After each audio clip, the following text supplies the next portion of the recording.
ব্যাকরণের আলোচ্য বিষয় চারটি আমরা জানি, কিন্তু এটাকে ট্রিক্সের মাধ্যমে মনে রাখার যে কৌশল আপনাদের সঙ্গে আজকে শেয়ার করতে যাচ্ছি, 100% আপনারা উপকৃত হবেন।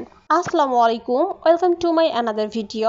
আজকের আলোচনার বিষয়টি হচ্ছে বাংলা ব্যাকরণের আলোচ্য বিষয়। অনেকেই বলবেন এ আবার কি, অনেকেই তো বারবার পড়েছেন, অনেকভাবেই পড়েছেন বাংলা ব্যাকরণের আলোচ্য বিষয়, কিন্তু এবার একটু ভিন্ন রকমভাবে শিখে নিন। পাশাপাশি আমাদেরকে অর্থতত্ত্ব, পদক্রম বা বাক্যতত্ত্ব, রূপতত্ত্ব এবং ধ্বনিতত্ত্বর ইংলিশ ওয়ার্ডগুলোও জেনে রাখতে হবে, কেননা এগুলো পরীক্ষা বারবার এসে থাকে।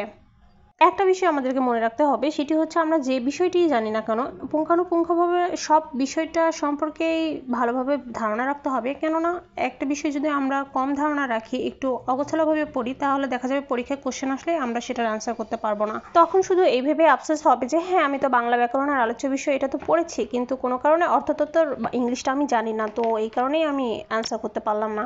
এরকম আরও নিত্য নতুন টিপস অ্যান্ড ট্রিক্স ভিডিও পেতে আমার এই চ্যানেলের সঙ্গেই থাকবেন। আরও অনেক সুন্দর সুন্দর ভিডিও আপনাদেরকে উপহার দেবো ইনশাল্লাহ খুব শীঘ্রই। তো রূপতত্ত্ব এবং শব্দতত্ত্বটা আমি বাদ রাখছি, আমি পরে এটা এক্সপ্লেন করব কেন এটা বাদ রেখেছি।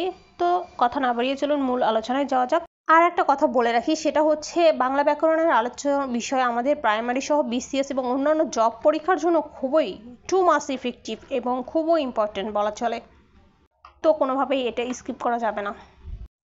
চলুন এবার আলোচনা করা যাক। বাংলা ব্যাকরণের আলোচ্য বিষয় মনে রাখার জন্য আমাদের যেটি করতে হবে সেটি হচ্ছে, যে শব্দটা মনে রাখতে হবে সেটা হচ্ছে অপরাধ। অপরাধ, অতে হচ্ছে অর্থতত্ত্ব, পতে হচ্ছে পদক্রম বা বাক্যতত্ত্ব, রতে হচ্ছে রূপতত্ত্ব বা শব্দতত্ত্ব এবং ধতে হচ্ছে ধ্বনিতত্ত্ব।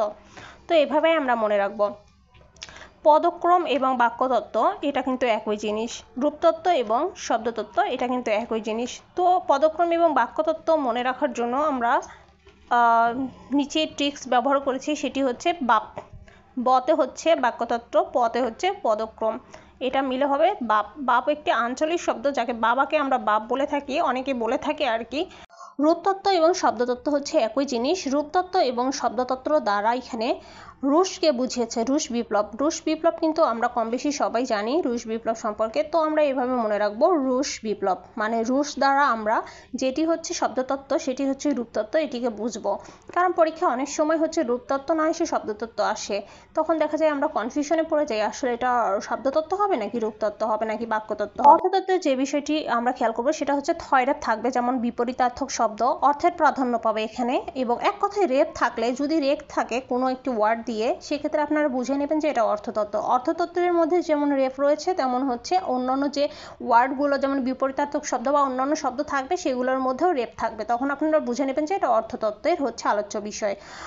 ব্যতিক্রম হচ্ছে বাগধারা। বাগধারাটা ভেরি ভেরি ইম্পর্টেন্ট, এটা মনে রাখতে হবে। বাক্যতত্ত্বে যে বিষয়গুলো আলোচনা করা হয় সেগুলো হচ্ছে উক্তি, বাচ্য, বিরাম চিহ্ন বা জ্যোতিচিহ্ন, কারক। কারক খুবই ইম্পর্টেন্ট একটি বিষয়, আমরা একটু গুরুত্ব সহকারে এটা মনে রাখবো। রূপতত্ত্ব আমি এখন আলোচনা করিনি, পরবর্তীতে আলোচনা করব, কেন আলোচনা করিনি সেটা আপনাদেরকে জানিয়ে দিচ্ছি।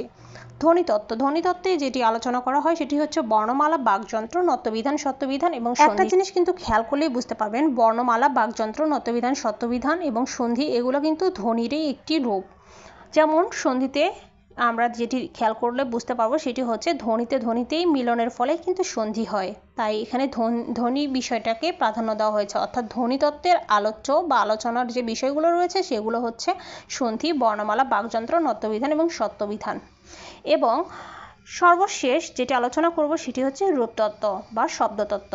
রূপতত্ত্ব বা শব্দতত্ত্ব আমি আগে আলোচনা করিনি, কারণ এটাই বলার জন্য যে অর্থতত্ত্ব, বাক্যতত্ত্ব, ধ্বনিতত্ত্ব ব্যতীত অন্যান্য এগুলো আমরা মুখস্থ করার পর যেগুলো বাদ থাকবে সবগুলোই রূপতত্ত্বের আলোচ্য বিষয় বা রূপতত্ত্বে আলোচনা করা হয়ে থাকে। তাই আমি মনে করি অর্থতত্ত্ব, বাক্যতত্ত্ব এবং ধ্বনিতত্ত্বের বিষয়গুলো যদি আমরা খুব ভালোভাবে একদম মুখস্থ করে ফেলি, তাহলে আমাদেরকে রূপতত্ত্বের গুলো একদম মুখস্থ না করলেই চলবে। শুধুমাত্র পরীক্ষায় আসলে আমরা বুঝতেই পারবো যে এগুলো আমরা পড়ার বাহিরে রয়েছে, অর্থাৎ বাক্যতত্ত্ব, অর্থতত্ত্ব এবং ধ্বনিতত্ত্বের যে বিষয়গুলো আমরা পড়েছি সেগুলো তো এখান থেকে আসেনি, এগুলো ছাড়া অন্যগুলো এসেছে, তার মানে এগুলো সবই রূপতত্ত্বের আলোচ্য বিষয়। যদিও কনফিউশন থেকে থাকে তাহলে অবশ্যই আপনারা চোখ বুলিয়ে নিতে পারেন। অন্যথায় আর একটা বিষয় করতে পারেন, সেটা হচ্ছে অবশ্যই জব সলিউশনে বারবার ট্রাই করবেন, বারবার নিজেকে জাজ করার চেষ্টা করবেন, দেখবেন ইনশাল্লাহ বারবার ট্রাই করতে করতে হয়ে গেছে।